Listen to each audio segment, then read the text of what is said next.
حضرت علی رضی اللہ تعالیٰ عنہ نے فرمایا، کائنات کی سب سے مہنگی چیز احساس ہے جو ہر انسان کے پاس نہیں ہوتی۔ حضرت علی رضی اللہ تعالیٰ عنہ کا فرمان ہے، 4 چیزوں کو 4 چیزوں سے دھویا کرو، زبان کو ذکر سے، آنکھوں کو آنسو سے، گناہوں کو استغفار سے، اور دل کو خوف خدا سے۔ حضرت علی رضی اللہ تعالیٰ عنہ نے فرمایا، معافی مانگنا یہ ظاہر نہیں کرتا کہ آپ غلط ہو اور دوسرا صحیح ہے، بلکہ یہ ظاہر کرتا ہے کہ آپ کے رشتے کی اہمیت آپ کی انا سے بڑھ کر ہے۔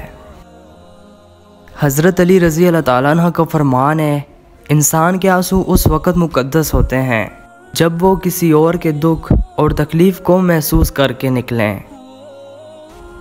حضرت علی رضی اللہ تعالیٰ عنہ نے فرمایا، اگر تم اس وقت مسکراتے ہو جب تم پوری طرح سے ٹوٹ چکے ہو تو یقیناً جان لو دنیا میں تمہیں کبھی بھی کوئی توڑ نہیں سکتا۔